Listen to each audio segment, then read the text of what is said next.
যারা আমার তো একান্ত সমস্যা হইব, আমি লাখ লাখ টাকা খরচ করে আমি তো সৌদি আরব গেছি, ঠিক আছে। এখন এই সিস্টেম হইলে আমাদের যে পরিবার আছে তা আমরা এখন কি করবো ভাই?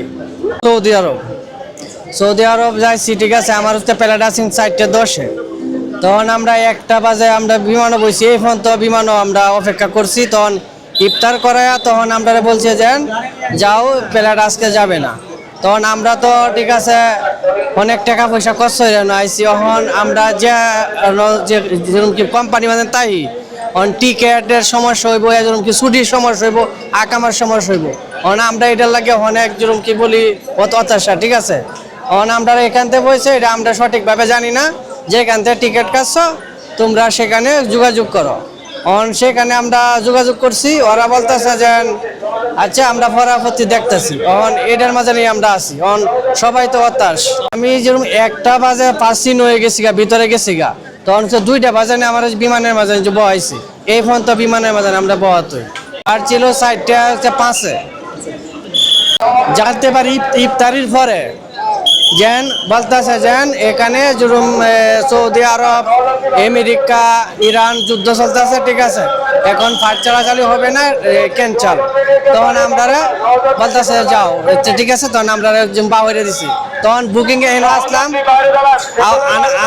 হেন বলতেছে আমরা যেখানে আমরা ওয়েটিং রুম যেন আমরা সামান আসে লাকিস, এখানে আমরা অপেক্ষা করছি। তখন যেরকম কি বিমানের যারা লোক এরা বলতেছে কিছুক্ষণ ওয়েট করো, মনে আবার জেদ্দা যাইবো বিমান, ঠিক আছে।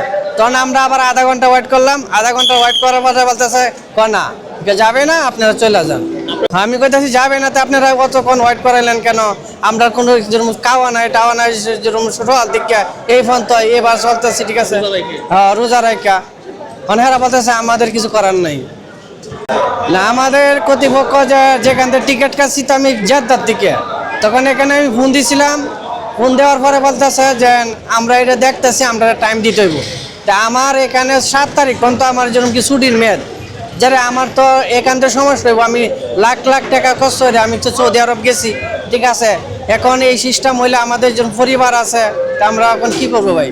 পরিবারে জানাই তো হতাশ হয়ে যাবো, ঠিক আছে। পরিবার তো জানাইছি হয়তো কান্দাকুটি হতাশ, ঠিক আছে। এখন কি করা যাবে? কিসের জন্য? এখন আমার কাছে টাকা পয়সাও নাই। এখন আমার এক ভাই থাকে, আমি বলতেছি আসো। সে আসলে তার বাসায় যাবো ঢাকা, যারা কালকে দেখা যাবো যেন আমি কি করতে পারি। আর টাকা ওই মতো না, যেটি আসি না কেন আমি টাকা ভাঙ্গাইছি, ভাঙ্গাই লইছি যেরকম কি সৌদি আরবের লাগিয়ে, ঠিক আছে। এখন আবার ভাঙ্গাইতে হইব করতেছি। আর আমার একটা ভাই আছে, হ্যাঁ, আমি বলতে তুমি আসো, তখন সে আইতাছে। মন খারাপ ভাই, সবারই মন খারাপ। অনেক যাত্রী ছিল, কেউ 1 দিনের ভিসার মেয়াদ আছে, কেউ 2 দিন আকামার মেয়াদ আছে, সবাই কান্তাছে হতাশ। কি করবো?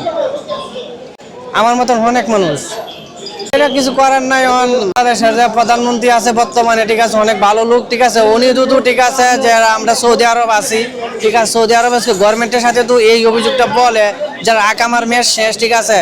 এখন এরা কি করবে, ঠিক আছে। এরা যারা পরবর্তী আকামার ডেট বাড়ায়া, ছুটি বাড়ায়া, পরবর্তী টিকিট আমরা যাইতে পারলে আমরা অনেক আনন্দ পাই, অনেক খুশি পাই, ঠিক আছে। আর যদি সব ক্যান্সেল করে তো আমরা হতাশ ভাই।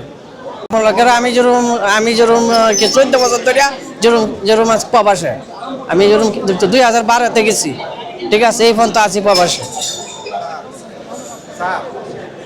ওকে, আসসালামু আলাইকুম।